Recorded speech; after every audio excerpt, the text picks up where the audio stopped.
Envoy Jessica Stern. Welcome and thank you for being here. I'm going to start off with your recent trip. Why are you here in Nepal, and did you achieve what you set out to do at the beginning of the trip? I'm very happy to be here in Nepal. The catalyst was really Gai Jatra. Yesterday was incredible. It was a festival to celebrate the existence of LGBTQI people in Nepal and to bring visibility to the work that they're doing to ensure equal rights. It was one of the most extraordinary pride parades I've ever joined, and I felt so honored to be there. But I didn't just come for a parade. I came to learn about the priorities of LGBTQI people in Nepal and how the US government can support them. Because as the Secretary of State has said, human rights are central to US foreign policy. So you've been here for 5 days now. Plus I'm taking vacation here. Nice. So what are your impressions of the status of LGBTQI rights here in Nepal? Nepal is ahead of many countries in the world because it explicitly recognizes sexual and gender minorities in the Constitution. The United States doesn't recognize sexual and gender minorities in the Constitution. So the US and many governments can learn because marginalized and vulnerable groups are safer when they are officially seen in the law. But in Nepal, as in every country on the planet, including in the United States, there's always a discrepancy between the promise of the law and its implementation. So over the days that I've been here, I've met with around 50 LGBTQI Nepalis, and I've simply asked them, what are your priorities? And I heard about a broad range of issues. I heard that people experience discrimination in employment, and poverty is overrepresented among the LGBTQI community. I heard that LGBTQI people often feel forced into marriages because there's so much pressure to enter into a heterosexual marriage, even if you yourself are not heterosexual. I heard that that's tied to women's rights because unless there is a real pathway to legal and financial independence for women, the LGBTQI community also is not safe. And that includes lesbian, bisexual, transgender, and intersex women, but it's also a broader commentary on gender equality. I heard people say that things are changing in Nepal and that they feel hopeful for the future.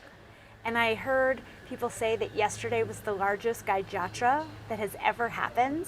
And when I was leaving the concert at the end, and I saw people lined up trying to get in, hearing messages about LGBTQI rights from famous Nepalis, you could feel that change is palpable and change is coming. What do you think, what else needs to be done for equal rights?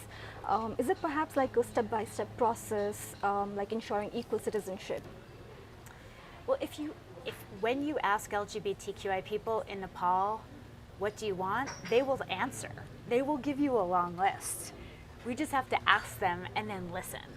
There are a number of recommendations that I have. Equal marriage, which was set in motion by the 2007 Supreme Court decision. Equal citizenship, including the ability to both choose third gender options, but also the ability of trans and intersex people to choose gender binary options if they so choose, based on the principle of self-determination, meaning you say that you're trans and therefore you are trans, or you say you're a woman and therefore the state sees you that way. You shouldn't need to go to a doctor or someone external to prove that you are who you say you are. You also shouldn't require any bodily modification that you don't want as a prerequisite before recognition before the law. I heard people say that they want the rape law to be expanded to include any victim of rape of any gender and any sexual orientation.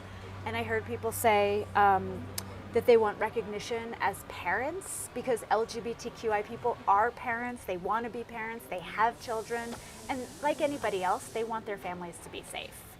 And last but not least, I heard instances of the Public Offenses Act being used being overused against transgender people.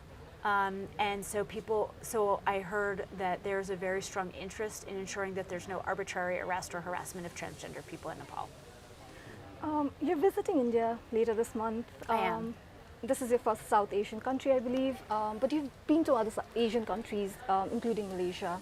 How do you think Nepal ranks in terms of freedom and rights of LGBTQI plus persons? Well, I think that's a very interesting question. Anyone who reads the paper knows that the US is not perfect on LGBTQI rights. We have a long way to go on all human rights issues. Every country on the planet discriminates against LGBTQI people. Hopefully that will change in our lifetime. It is changing. But I never rank countries because it's impossible to say where people are the safest, because the discrimination does exist everywhere. But I will say that at the regional and global level, Nepal is ahead of many countries in terms of LGBTQI rights. And you see that. Nepal doesn't criminalize homosexuality. It doesn't criminalize cross-dressing. It permits LGBTQI organizations to legally operate. LGBTQI people have served in parliament, have been recognized by the Supreme Court. LGBTQI organizations can meet with government officials.